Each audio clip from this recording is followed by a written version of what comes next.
Well, welcome to the third session of the Friends of the Owens Thomas House's lecture series, Dinner with the Experts. I'm Shannon Browning Mullis. I'm the Curator of History and Decorative Arts at Telfair Museums, and I'm delighted that you are joining us this evening. As you all already know, the mission of the Friends of the Owens Thomas House is to broaden the influence of this site and the museum generally throughout the community. The organization seeks to cultivate the community's commitment to preservation of this site, as well as encouraging the interest in history and decorative arts among our current and future members. Tonight, as you enjoy the lecture, please remember to type your questions into the chat box, and we will have time for questions after the presentation. So we're lucky to be joined by Shawn Halifax this evening. He's the Director of Public History Programming for Charleston County Parks in South Carolina, working primarily at McLeod Plantation Historic Site and Interpretive Center. He specializes in ethical interpretation of slavery and its legacies, and is a great friend and sounding board, so I'm delighted to have Shawn here. Tonight he's going to talk with us about the slave dwellings at McLeod Plantation Historic Site. So welcome, Shawn.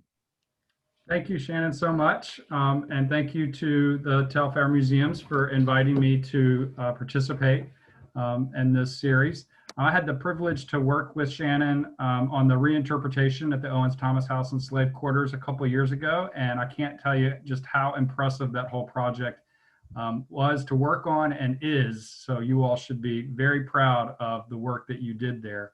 I always tell people when they come to Savannah that they need to come to the Owens Thomas House. So thank you for allowing me to join you all. I'm kind of a last minute fill-in of sorts. I'm actually joining you from my family's cabin up here in Carolina on this gorgeous fall weekend. The leaves up here are starting to change and it's beautiful. It's been a beautiful day. And so I do appreciate you taking the time out of your busy schedules to join us this evening. As Shannon mentioned, I will be speaking about the former slave dwellings at McLeod Plantation Historic Site. My office is at that location and we opened there in about 2015. It's a different kind of plantation museum experience because our primary purpose there is to share the history of the Africans and African Americans that lived there and occupied that space until the 1990s. So as I go forward this evening, I'm going to start sharing my screen with you. We're going to talk about, or I'm going to share with you about how the dwellings here have been located in this evolving suburban landscape, one that started as rural and was rural when they were constructed, but over the last 100 years, the landscape has really changed. And at the same time, how the interpretation of these structures have changed. So architecturally speaking, here you have two different photographs of the buildings there. The one on the left was taken in the 1950s, the one on the right in the 2000 teens. And you can see that they don't appear to have changed very much. Architecturally speaking, there's 6 houses on the site. 5 of them were constructed in the late Antebellum period and a 6th in the last quarter of the 19th century. They're mortise and tenon joined, and they also have toenailed wood frame structures on brick pier foundations. You can see those piers in the picture on the right a little bit, with brick chimney and fireplaces.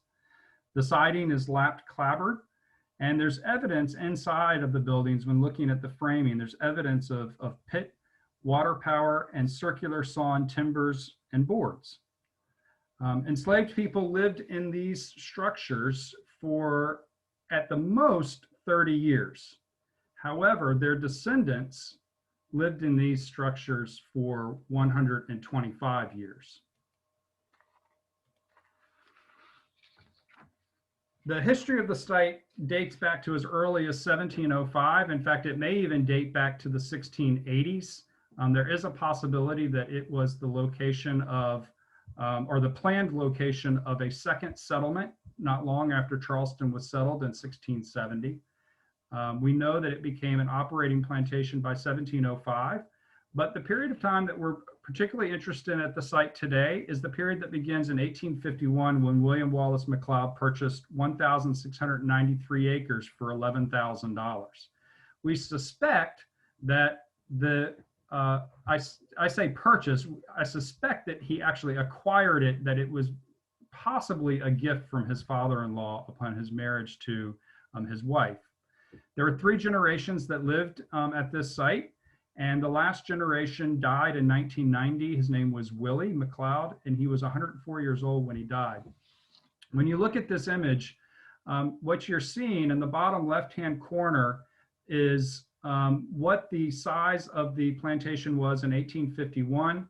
And if you're not familiar with James Island here in Charleston, James Island is actually 3 islands. There's the upper island, then there's the main island, and then there's a 3rd island called Soul Agree to the south, not far from Folly Beach.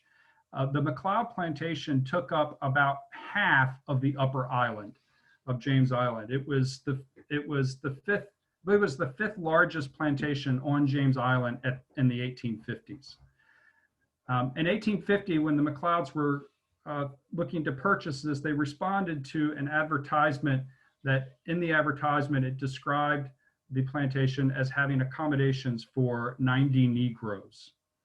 In 1860, the census indicated that there were 23 houses here, along with 74 residents.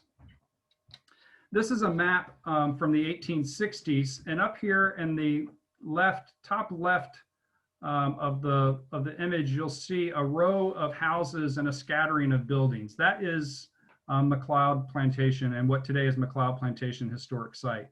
A little bit lower and to the right, closer to the center of this image, you'll see a scattering of houses here. We believe that there were 2 different settlements. And it's kind of interesting. Take note that where the main house is, that there's a long row of buildings, which some people would describe as the slave street or the slave row. But the other settlement is not really much of a pattern there. And these 2 are kind of possibly indicative of the influences that were taking place around the time of their construction. The row of houses would have been the influence of William Wallace McLeod, the owner at the time, whereas the kind of the scattered housing is indicative of perhaps more African influences there in the way that those houses are arranged. We don't have a whole lot of information about these structures during this early period.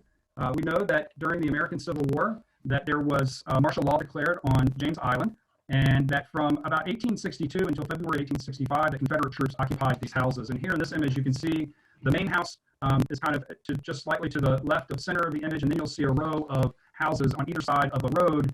There's a total of, I think it's 10 houses there. This is from a 1865 United States Army map of the site. In 1865, the main house was occupied by the officers of the New York 54th, and the houses were occupied by soldiers of that unit. The Massachusetts 55th U.S. colored troops were there as well. They were staying in tents on the property while their officers were staying in the main house along with the officers of the New York 54th. So this was a site that was occupied by both Confederate and United States soldiers during the Civil War. Following the war, the site was became the field office for the Freedmen's Bureau on James Island. In the summer of 1865, Freedmen's Bureau agent moved into the house, and from 1865 until 1868, the site was occupied by employees and officials of the Freedmen's Bureau. So this period of time is a critical period of time because there's major changes that are occurring here at McLeod. As you all are probably quite aware, earlier, General Sherman had issued Special Order Number 15, and Special Order Number 15, that what we most often refer to today as 40 acres and a mule, the northern limit of that order was James Island and McLeod Plantation Historic Site. And by the end of the summer of 1865, between Sherman's Special Order Number 15 and the Freedmen's Bureau program that followed, that was distributing abandoned plantation lands, there were 44 free people that received title to land at McLeod's plantation. And under Sherman's Special Order Number 15, they received that title outright. Those that received title under the Freedmen's Bureau program had 3 years to pay the federal government back for the value of the property as it had been appraised in 1860. By 1866, of those 44 land claims, there then only existed 20. A year later, in January of 1867, there was only 7. So from 44 people to have title to land at the site, 2 years later to be down to 7. And there's several reasons why there was decline in land ownership at McLeod. One that was particularly critical was that President Johnson rescinded these orders, and actually at bayonet point, people on James Island were forced to give up their title to land. But in addition to that, probably the greatest reason was that in 1865 on James Island, the winter of 1865 and 1866, there was a smallpox epidemic. This quote here is from an inspection of McLeod's plantation during the outbreak of the smallpox epidemic. The same report states that of the 3,000 freed people that were living on James Island, 9 people were dying daily from the epidemic. And to put that into some kind of perspective, today, when we think about COVID-19, according to Johns Hopkins University, the United States has the 5th highest death rate from COVID at 64 per 100,000 people. Peru has the world's highest at 101 deaths per 100,000 people. In the fall and winter of 1865-66, the death rate on James Island from the smallpox epidemic was 300 per 100,000 people. This island was devastated by the smallpox epidemic. So it's easy to understand how at the beginning in 65, there were 44 people who had title to land living on this property. Probably few, if any of them, living in these houses indicated on this map, building their own houses. It's easy to understand why they lost that land when you think about the force of the military, intimidating them to give up that land, but also probably more importantly, disease. If half the people, and that's what ended up happening, nearly half the people on James Island died from the smallpox epidemic, that would mean that half of someone's family likely had perished and were then unable to grow the crops that were needed to make the money to pay the federal government back. So over the course of 2 years, these titles and this land ownership continued to fall. One of the most widespread deliberate misrepresentations of freed people following the American Civil War is that slavery must not have been so bad since so many continued to live on plantations. I can't tell you how many times I've heard that or had that question asked of me. But the fact of the matter is that most people following the end of slavery in 1865, it's not that they wanted to live at places like this on plantations, they didn't have anywhere to go.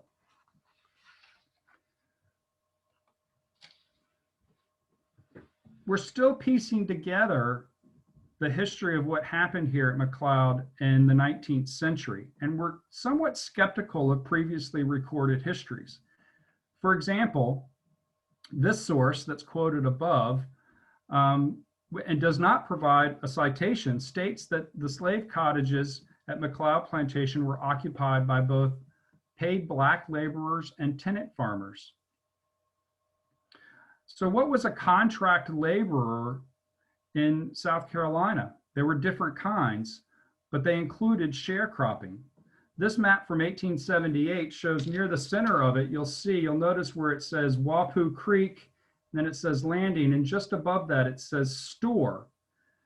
This was the plantation store, one of few on the island where people could purchase goods for credit. Sharecropping was widespread. The contracts that people signed for sharecropping would require at least 10 hours of work every day except Sunday. People could not have guests without permission nor leave without permission during the day. Each day a person was excused sick, they were fined 50 cents. Once the debt became too large, the person could be sent to peonage or debtor's prison, where they could be leased out for slave labor. Remember, this is the 13th Amendment allows for forced labor of criminals. And if more than 3 days of unexcused absences occurred per year, the person would be fired. However, on James Island, the James Island Agricultural Society members had an agreement where they all agreed that if any person was no longer employed but still under contract, they would not be hired by another planter. So then this person became subject to being arrested for vagrancy and could be sentenced to convict leasing, again, slave labor. This is the reality. Land was promised following the American Civil War. It was taken or lost, and people were subjected to slavery by another name. Again, they didn't choose to be there. They had nowhere else they could be. The system was set to keep them there as cheap and at times slave labor. Fast forwarding a little bit to the 1910s and the 1920s, by this point, we start to learn a little bit more about what's happening at McLeod again. We have access to journals and other documents that give us a better clue of what was happening at the site in the early 20th century.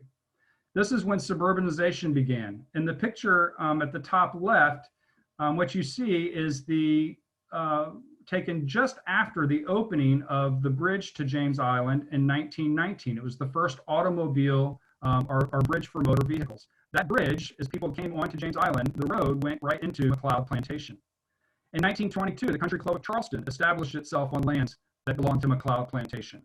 It first was leased and then later sold by the McLeods to the Country Club of Charleston. And in 1925, the first suburban neighborhood began construction and development on James Island, Riverland Terrace. And this began the first in a series of dozens of developments that would be built over the next 50 years that would change the face and the landscape of James Island forever.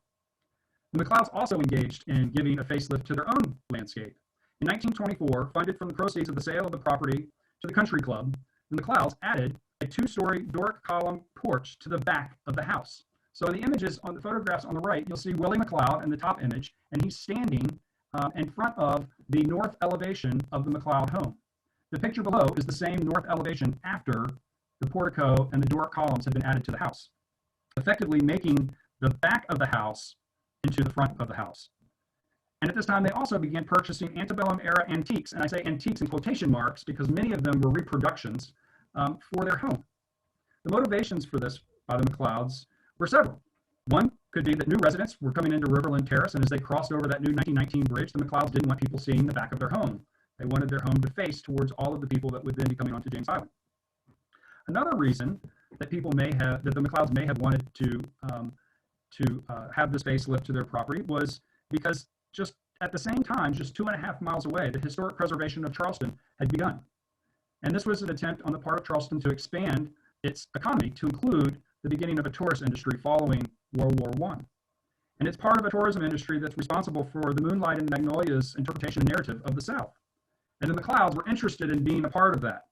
They desired to change their home from a working plantation to a tourist destination, just like Magnolia Plantation and Gardens a few miles down the road, which had opened in 1870, or Middleton Place, which itself was in the process at that time of being made over to fit this romantic notion of the Southern Lost Cause narrative, which was really being propagated by the United Daughters of the Confederacy. The third generation, Willie's sister, Mina McLeod, who lived most of her life at McLeod Plantation, was not just a member of the United Daughters of the Confederacy, but she was a chapter and South Carolina state president of the United Daughters of the Confederacy. So the McLeods were very interested in their property being turned in from a working plantation into a tourist destination. These are a series of photographs from the same time that we believe were possibly going to be used for real photo postcards from the McLeods. At this time, there's evidence that the McLeods are desiring to present a more sanitized version of the plantation to the public. And it's made evident in how they present African Americans living on the property.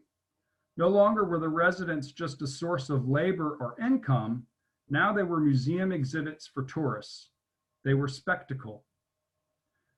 Perhaps they hoped the spectacle would reinforce the false impression that slavery must not have been so bad because they and their children and even their grandchildren choose to continue to still live here. We think this series of images intended to be used for real photo postcards showed 2 boys in the left image under the label The Hunters, in the middle image hunting for lice, And in the third image, an adult playfully whipping one of the boys. Take just a minute to let these images sink in and think about all that they imply.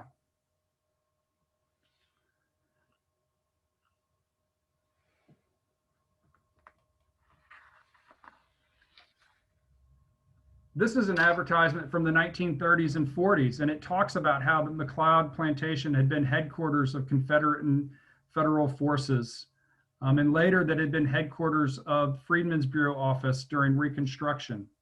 But it also points out that the Negro cabins here are still preserved.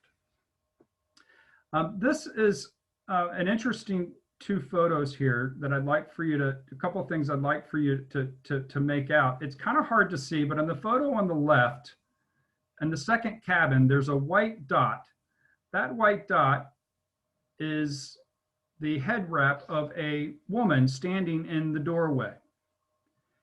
The other thing I want you to take notice of is that the first house in both pictures is the same house. Is there anything that you notice about that house?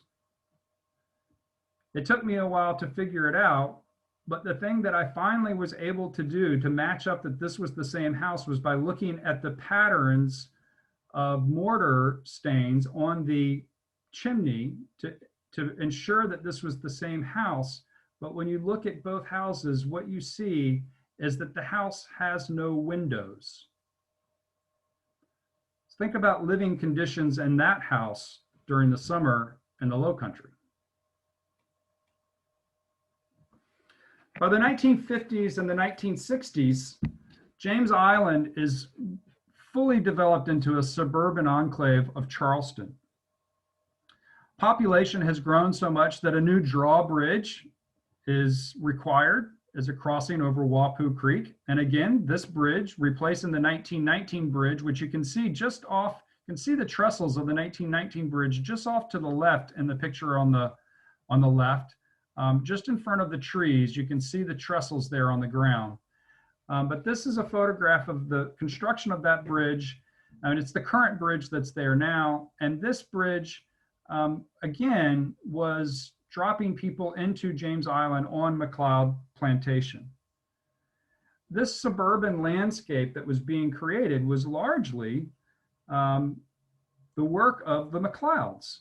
Remember, they owned the upper half of James Island, and they made a living from the 1940s to the 1990s almost exclusively on their acquired wealth, particularly by renting, leasing, and selling property to all manner of developments, from shopping centers to housing developments to apartments, neighborhoods, and even country clubs, as we already talked about.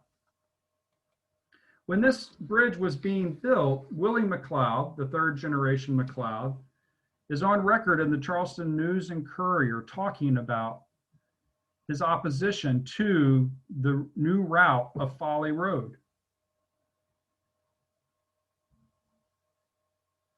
In response to the proposed bridge, Willie McLeod indicates that these houses were nearly 100 years old in 1954, that they were occupied by Negro families, and that this is a tourist attraction where a number of tourists came to visit.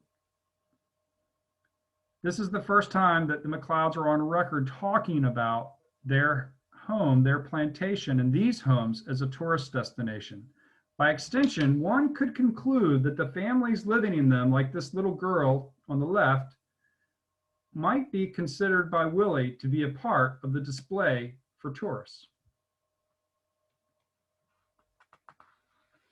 By the 1970s and 1980s, families were still living at McLeod. On the left is a photo of John Robert Gathers.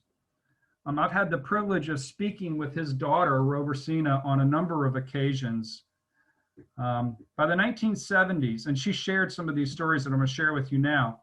By the 1970s, following the Civil Rights Movement and the industrial growth following World War II, African Americans began to have more economic opportunities and began making progress in escaping the vicious cycle of poverty. However, some continued to live in these homes, like Mr. Gathers. Mr. Gathers lived here until 1990. He paid $25 a month for these 2 rooms that you see pictured here. He had electricity, but no running water. This is until 1990. Think of all of the town, country, and city officials that were being stopped by that drawbridge on the island's busiest road, who did nothing about the illegal leasing of these residences in such conditions. Here, Robercina is telling us that Mr. Willie promised her father a home. However, Willie passed away before Mr. Gathers ever received his home, and he ended up moving in with his daughter in the West Ashley area of Charleston.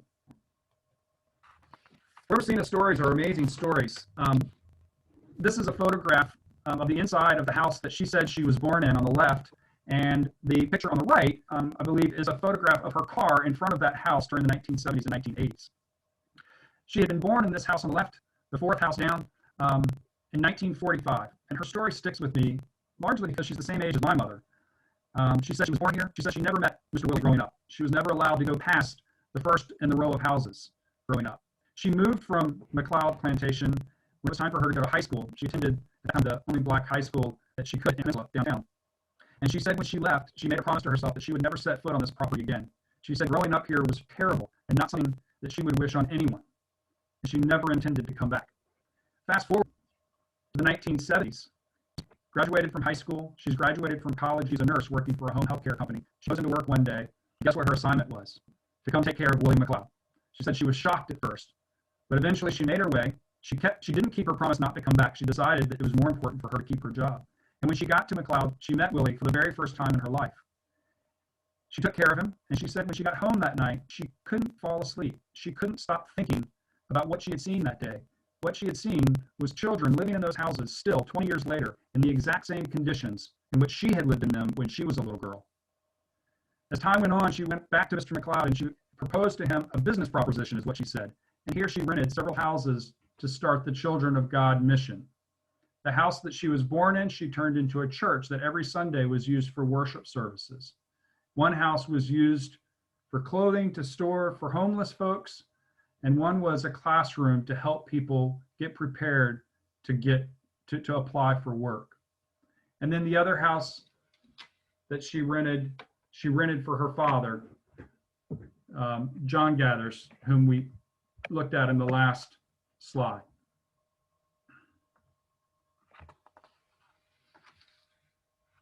During the 1990s and the 2000s, early 2000s, when Willie McLeod passed away in 1990, he left the property to the historic Charleston Foundation, who for a short period of time in the early 2000s sold it to the American School of the Building Arts. And this row of houses was left unoccupied, used for storage, and under the historic Charleston Foundation's ownership, the occasional tour that would come through the site. In 2011, Charleston County Parks purchased the property and commenced to create a different kind of plantation museum, one certainly different than what the McLeods ever envisioned or operated themselves. We opened in 2015, and the thing we're most interested in sharing with people about these structures is that they were people's homes, in which all the tragedies and triumphs of their lives were set. We work to tell these stories with the families and the descendants of the families who lived in them, the children, the grandchildren. We're working with them for them to be able to share their own history and their own words. This little girl in the bottom corner of this exhibit at McLeod, I'm not positive of this. I showed this picture to a former resident, and she said that she thought it might be her. She gave me a tour of this site on her own about 2 years ago. She told me that she went to James Island High School in the late 70s, and her teachers there discouraged her from going to college. She didn't listen to them. She went on to college. And today she owns a defense contracting business in Northern Virginia and owns and operates a bed and breakfast. She told me that the people she works with tell her she was born with a silver spoon in her mouth. She said she's never been able to tell them where she was born and how she was raised. So I started my talk off this evening telling you that I was joining you from my family's cabin. And I have to be honest with you, I wasn't completely forthright. This is my cabin. Some of you might call it a brick mid-century rancher, which is what it is. I'm coming to you this evening from my home. And I want you to think about all of the different terms that we've used throughout this presentation and that others have used to describe these 6 structures. This is a term, cabin, that gets used probably the most at our site. But what images come to mind when we say the word cabin? Do you think of a cabin in the mountains, or maybe on the river or at the beach, a place to rest and relax? So when we talk about people's cabins, really we're talking about homes. These are some of the terms that have been used by others or that I have used throughout this presentation. When we use these terms, what narrative are we reinforcing? Whose story are we telling? Remember my architectural description at the beginning of the talk? A row of 6 structures, 5 constructed in the late Antebellum period and a 6th in the last quarter, blah, blah, blah, blah, blah. Did that description connect you to the inhabitants? Did you learn anything about them? Anything about their humanity, their struggles, their successes? I suspect not. Just like these words and phrases here probably do not connect you to the occupants of these homes. These terms fail to present these buildings for what they are and present their former residents one-dimensionally, not as whole people. They're really just other words for home. And if you look at this photograph, you'll notice that we don't furnish this. We don't furnish any of the houses at McLeod, including the main house. And one of the reasons is that there's a powerful story to be told by the walls of this building when you look at it. Some things I'd like for you to point out, I'd like to point out to you. In the bottom right-hand corner below the window at the end of the building, you'll see this white spot on the wall. When you get inside of that building and you look at that, it's where a phone used to be on a little box, on a little stand. This house burned in 1954, so you see the burn and smoke damage. There is a bag that's hanging from the wall next to the window on the end. You can see in the charred wood where the shoes were lying on the floor when the fire broke out and protected that wood from burning, the shoes of little children. This was someone's home, and to furnish this home would be disrespectful to the former occupants. By being able to be in this home and to look inside of this home for a minute, just a moment, we begin to glimpse the power of these places without all of the reproduction items that would simply be a curator's guess. These are powerful places. These are places of memory. These are places that we hope visitors that come to McLeod Plantation Historic Site will begin to think differently about, and to think about all of the implications of our past on who we are today, and think about how we talk about these places, and more importantly, how we talk about the people that once occupied them and their descendants. I want to thank you for your time today. It has been a real pleasure to speak with you. I hope I haven't gone over, Shannon, but thank you very much. Thanks, Shawn. That was great. I'm going to ask you, if you will, to stop your screen share so everybody can see us, and ask our audience, if they will, to enter their questions in the chat box. So one thing I wanted to ask you while they're all typing away, and this is coming from my knowledge of your site before this presentation, is that at one time there, after the Civil War, there were some residents of these homes who were not of African descent. Is that correct? And can you tell us a little bit about that history? So that's a little bit of the history that we don't know a lot about. So we know that by the 1970s and the 1980s, according to people that lived on James Island that remember seeing people living there, that there were migrant workers living in the houses. So during the period that Ms. Gathers had her mission there, part of the population that she was serving were some of the migrant workers from Mexico and Latin America that were living in the houses. That's something we don't know a lot about, and that's one of the things that we really want to learn more about. You know, all we've had so far that we know about that is just what people that have lived on James Island and have come out as guests have said to us. Oh yeah, we remember this. Ms. Gathers does remember some young people living in one of the houses when she was there, but she never did talk to me or mention to me about who those people were. She said they were young. She said that Mr. Willie had 3 rules for people that wanted to live in those houses. And I'm not going to remember all 3 of them, but one of them was is they couldn't drink, and the other one was they couldn't cuss. I can't remember what the third one was. Interesting. So one of our participants would like to know if you are currently open and if they can come and visit. We are. We're open now on Tuesday through Sunday from 9 a.m. until 4 p.m. I highly recommend that if you come out that you go on one of our guided tours. It's one of the most powerful ways to really experience the site. Those tours are 6 tours a day. They start at 9:30 in the morning and they're at the bottom of every hour until 2:30. Because of COVID restrictions, we are limiting the number of people on tours to 10 people. These tours are all outdoors. The only time they go indoors is if inclement weather is going on and we have to seek shelter. And I will say from experience, their tours are fantastic. And every tour guide, as the good ones do, give a slightly different tour. So you can go back for many visits and have different experiences and hear different stories, which is really fantastic. We have a question about whether the McLeod family is still involved in the property at all. So the last generation of McLeods, there were 4 children. 3 of the children never married and never had children.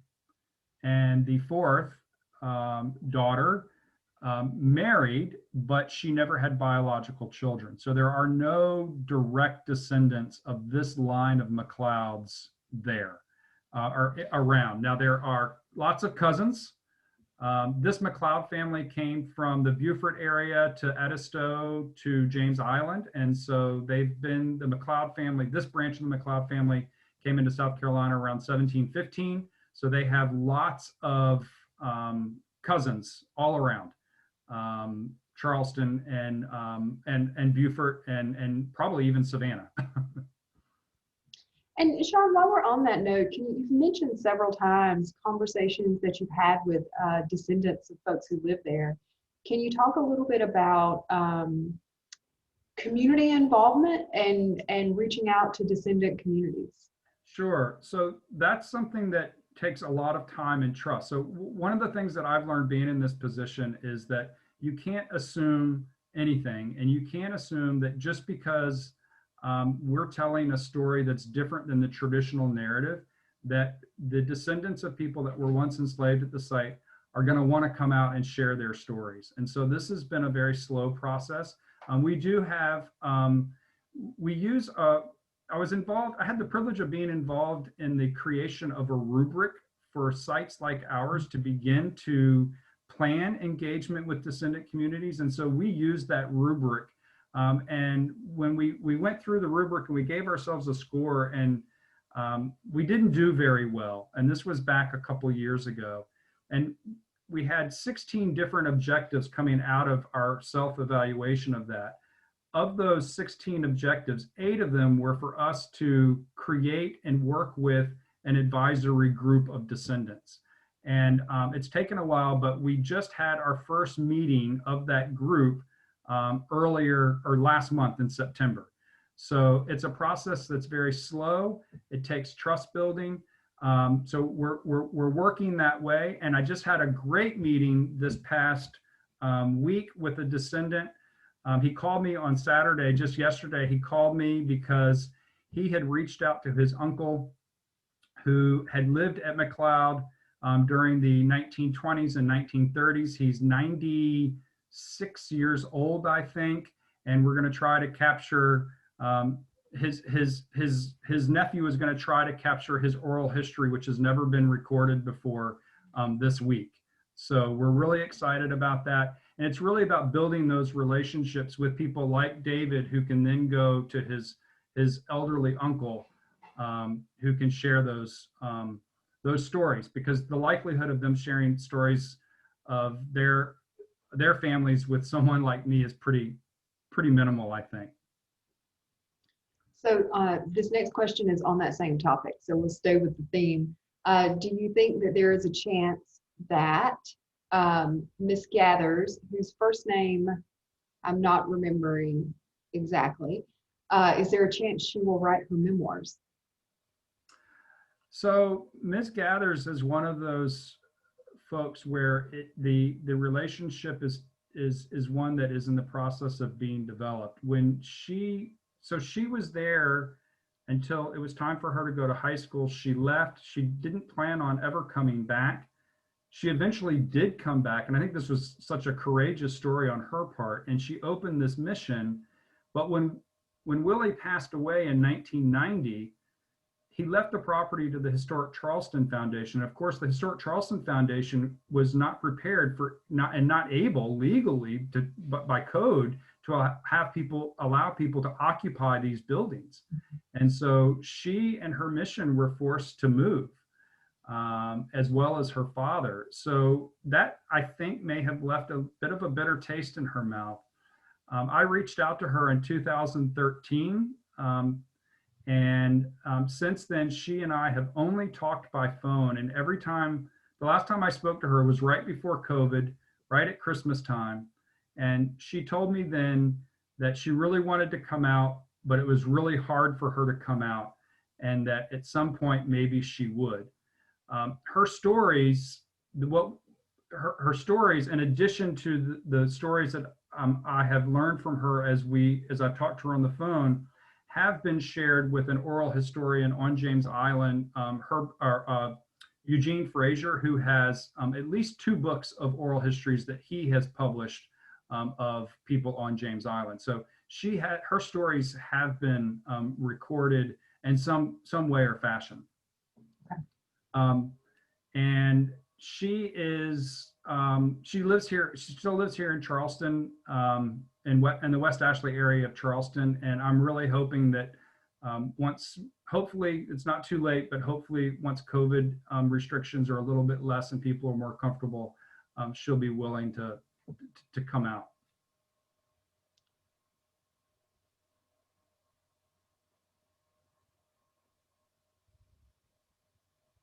So I have to choose the question. They're all very good. You are clearly doing a great job at your site, and this person would like to know if there's another site in America that you think they're also doing this kind of thing, doing it well. Well, so engaging with communities of people that were descended from peoples that once lived at the site. Yes, there are other places that are doing great work around the country. In fact, the rubric that I was talking about just a few minutes ago, that was really hosted and really part of a project that started at James Madison's Montpelier, which is a National Trust for Historic Preservation site in Virginia.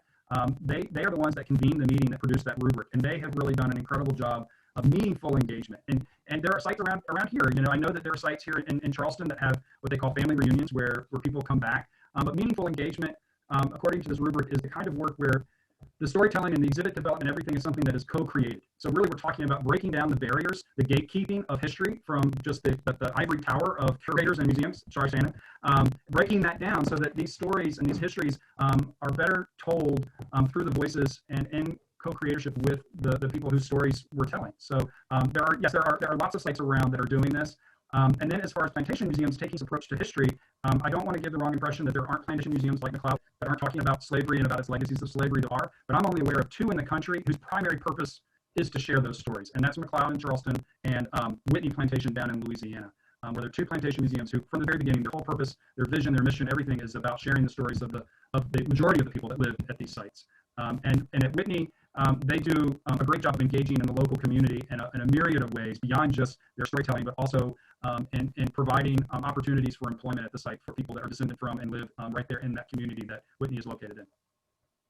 Well, we cannot let you go without asking, what is your vision for the next step from McLeod? So I've got 2 things that I'm really excited about. I'm really excited about where this new advisory group or committee, what direction they're going to take us in. I think that is going to be where we see more groundbreaking work on the part of Charleston County Parks and McLeod. The other thing that I'm really excited about is to continue to expand our arts program at the site. Everything that we do at McLeod Plantation Historic Site is intended to be supportive of our interpretive themes, everything that we do. And so one of the things that we have been doing on a limited basis, and I'm excited to be able to do more about with this, is to use the arts and all of its different forms from artists of all ages and abilities to share the stories of that site and to share their own stories. We really want art to be a way, and whether it's fine art or dance or music or poetry or whatever that is, we want that to be the catalyst for conversations and discussions to expand people's horizons and their perspectives so that we can begin to have conversations around something that's so important, I think, and that's reconciliation of some form in our communities, and especially here in Charleston. So I think those are the two things that I'm most excited about. One of them we've got kind of a plan for. The other one, we're going to be co-creating that plan. Great. That's so exciting. Thank you so much for taking the time to speak with us tonight. And thank you everybody for joining us for Dinner with the Experts. We look forward to being with you again for our next 3-part series, which will begin in November. It's called Furnished: Exploration of Decorative Arts, and it begins on November 1st. So we look forward to seeing you then. Good night.